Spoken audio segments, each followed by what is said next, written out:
you know what? It's a great thing about sports. There's always another one coming up. And there was something that happened this last weekend, Saturday and Sunday, that was fantastic. That was the NFL playoffs. Now, double digits down in TV ratings, but for whatever reason, you read and interpret into that whatever you want. But the NFL games, there were a couple of really good games. First game of the week was a very boring defensive football game, which between Jacksonville and Buffalo going in, you kind of knew it was going to be a very boring defensive football game because both these quarterbacks, Bortles and Taylor, had periods during the season where they played okay and also periods during the season where they played terrible. That's exactly what they did in this game. Bortles just at the end decided to run around a little bit more, had more success, and Jacksonville comes out, definitely the best defensive team in the league, with a 10-3 win. Very impressive for Jacksonville. They'll have their work cut out for them going forward because they're going to be in Pittsburgh for the next round. In the next game we witnessed over the weekend, it was the Los Angeles Rams, the number 1 seed in the NFC, or number 3 seed in the NFC, going against the Atlanta Falcons. The Falcons showed up. That defense showed up. And when they needed them, that offense showed up. Really impressive win. And I grew up in L.A. I grew up in L.A. as a Ram fan. Trust me, there's a lot of people my age that are watching new NFL teams in L.A. that have seen this story before.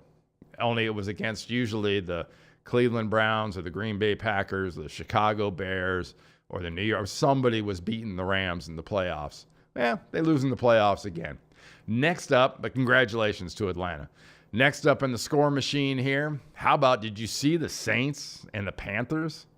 This was a very well-played football game. Not too many mistakes. It featured probably one of the more egregious concussion protocol violations.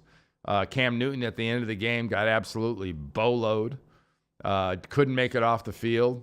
Had to kneel down initially, tried to walk off, had to kneel down again, and they played it off as that he'd gotten poked in the eye. I've been poked in the eye a lot. I'm not sure if that makes you kneel down a couple times. You can get to the sideline for a poke in the eye. But he got just crushed on that hit. But they got the ball back. He was back in the game.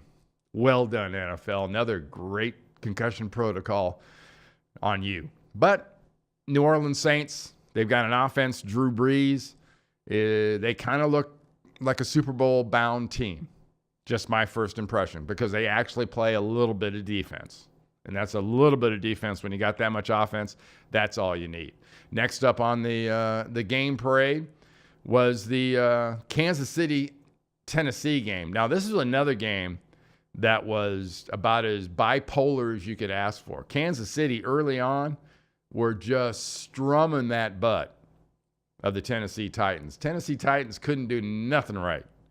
Alex Smith and Kansas City couldn't do anything wrong. Second half, different teams show up. Again, highly rated Kansas City team plays in the playoffs and take a gigantic dump in their hat. Give credit to Tennessee. Marcus Mariota did a nice job. But their defense did a nice job in that second half. Henry did a nice job running the ball. But if you're a Kansas City Chief fan, you've got to be more than just a little bit disappointed. So where are we going into the playoffs for this weekend? Let's take a look at the bracket. Okay, we're starting to come in. The whole idea is you want your name on the board as you start moving towards the middle.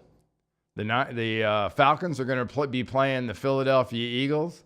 The Saints are at the Minnesota Vikings. The Vikings are the number 2 seed. Jacksonville is going to be going to Pittsburgh. And Tennessee's prize for beating Kansas City, they get to go to the New England Patriots, the number 1 seed.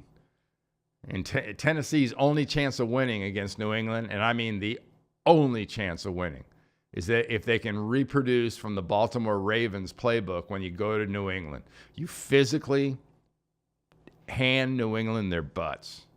You beat them up. You run the ball. You stuff the run. You go after and you hit Brady repeatedly.